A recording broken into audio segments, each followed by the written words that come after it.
والسلام على خير خلق الله محمد وعلى آله وأصحابه الكرام وتابعيهم بإحسان إلى يوم الدين.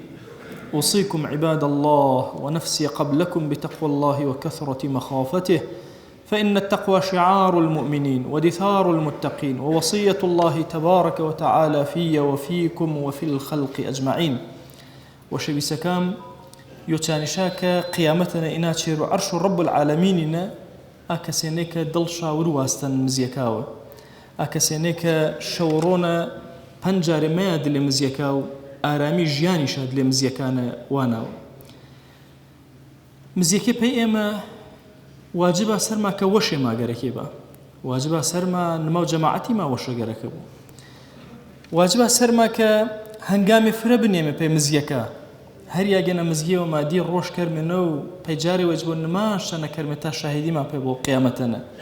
ئەشم نماکە کات و وێشانە کەرمێ و بە جەماعات ئەشم جەنگ کەرمێ سەر و ئانەی کامما مێ سەفی یەکەم و ئەجر و پاداشتی گەورە وەرگێر و ئەنە مزگیما وەش گەرەک بوو. ئەشم فرە ئاگاما چەنە بۆ وێما تاخیر نەکەرمێ چەنی ئەڵڵاهو ئەکبەر و ئیمامی حوزورما بۆ دلێ مزیەکانە.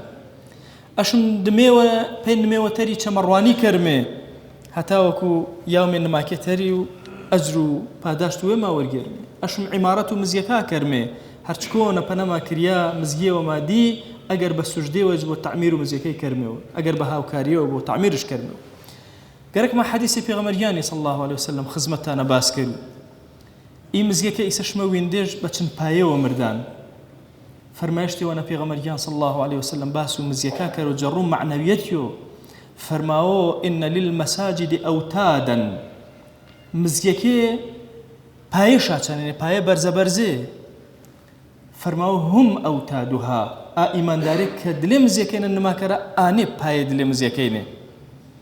فەرماوە ئەگەر ئی ئیماندارێ ڕوێ جەڕوانێ فەئین غابوا فەرماوە لەهم جولەساء من المەلائکە، دائیمە مەلائکە دەورشامەوە هەر یۆ جەشمەکە دەمێ دلێ ئی مزگەیە ئاشنا بۆ پی مزگەیە مەلائکەت و ئەهل و ئی مزگەیە گرت دەورش گێرە مشناساش. فإن غابوا سألوا عنه، أجر آما والرجل رأي نامد لمزيك ملائكة بين وشانا برسيارة كرا فلانا عبد شي نامان. فإن كانوا مرضى عادوهم، فرموا أجر نوشي كوتي يا نكاشا نتاوشا بيا بي مزجي ملائكة ملا يا نكيشش زيارتش كرا برسيارش كرا وانا. فرموا وإن كانوا في حاجة أعانوهم، أجر هرماني وشابونو منع شاكر وجمزجي شو كأهل مزيكينه وأوتادو باي مزيكينه كولا كد لي مزيكينه. فرماو إما إعانة شاكرا وهمكاري شاكرا حتى وكو هرمانك شاجب جكرا وبيا ودلي مزجي بي إما رمزة، مزجي بي إما قداسة، مزجي بي إما وشويسين، مزجي بي إما آيانا نك قردي ما كوكروا. أشم أمته بيغمري صلى الله عليه وسلم فربا احترامه بدلي مزجي، فربا جورة تماشو مزجي كرو. أشم أفكري لا برمي كبيمي بآجاي وغفلت نمي وكرمي بزي ميرة مزجي فرقة وران كهر ياجي ونبي قرد ما سر ومال وما صرف كرمي بينا وشنا شو كتاك ياجي وان كتاومي قرد ما بيوا عبادة الشنا كرمي تاك ياجي وان ك هيج جناه وشنا نبونا وعصيان الشنا نبونا وخاصتين بقعوا سر زميني بوك أخوي دوري خلق كردو.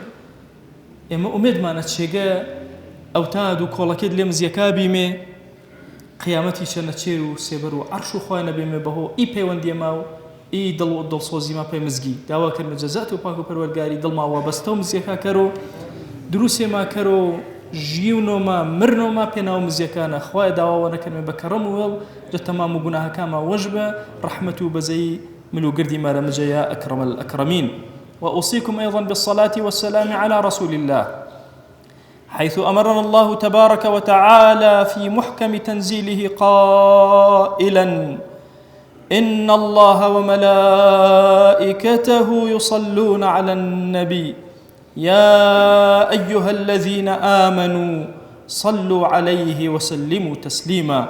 اللهم صل على سيدنا محمد وعلى آل سيدنا محمد وبارك على سيدنا محمد وعلى آل سيدنا محمد كما صليت وباركت على إبراهيم وعلى آل إبراهيم إنك حميد مجيد.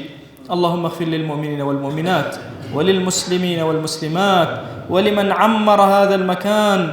اللهم أعز الإسلام والمسلمين وأهلك الكفرة والملحدين اللهم انصر من نصر الدين، واخذل يا رب من خذل الإسلام والمسلمين.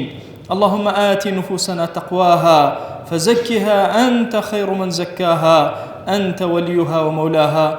آمين آمين والحمد لله رب العالمين. أقم الصلاة يرحمك الله.